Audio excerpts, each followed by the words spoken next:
I see it engaging more, thankfully, through the institutionalization of the LPAA, the Lima Paris Action Agenda, what is currently becoming the Global Climate Action Agenda. It provides an interesting platform for the private sector to be mobilized. In that context, the private sector has already been mobilizing. We've noticed, all of us, a very important change, a paradigm shift in how the private sector has been contributing to the concrete, tangible solution to the climate change challenges all over the world.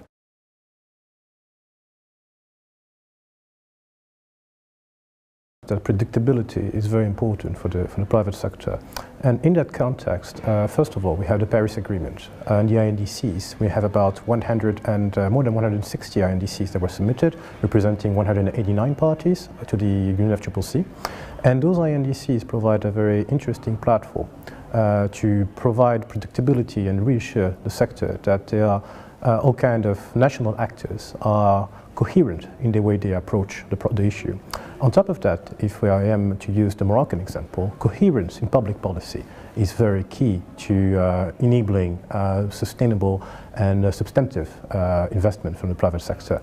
In particular, for example, in the case of Morocco, in 2012, we started phasing out fossil fuel subsidies because we want to be coherent with our effort to improve and enhance the capacities of our country in renewable energy.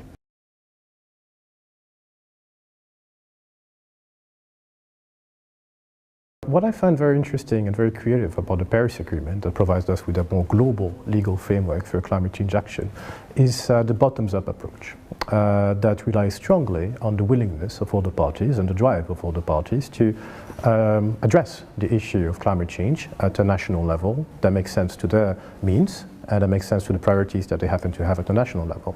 So when I think on it from a legal perspective, I find that the main challenge that we have to think on is really the domestic level, to provide more of a sense of ownership of all those different parties to the UNFCCC about the INDCs that they committed to.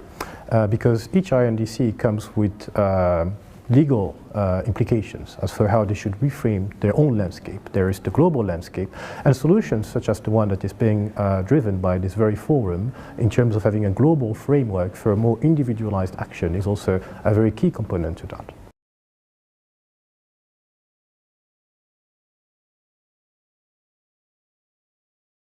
My hopes are a bit more than hopes, they're expectations. I think there's a very strong drive and urge to make sure that concrete results are reached in Marrakesh.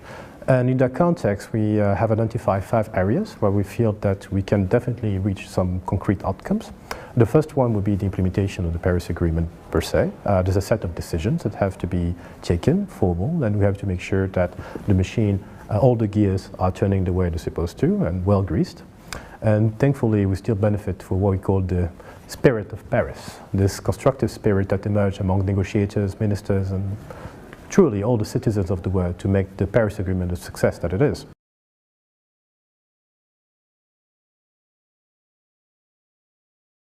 Well, first of all, I was about to say I was very impressed by the caliber of the presentations I've seen, but I was expecting them to be that good because I attended the event last year and it was just very, very inspiring. When it comes to more concrete things that have been very interesting to see, gave me food for thought, has been really the realization that there is, at the same time that we are trying to move past the economic value system to have metrics to drive investment, we are still aware that when it comes to trying to showcase and drive a paradigm shift in the investment behavior, it is important to not lose sight of them and how we can really showcase that they can be concrete, financial, positive and competitive financial returns from investing in that field is in sustainable landscapes is something that I was happy to see in the morning, and I want to keep on learning more today in the afternoon as well.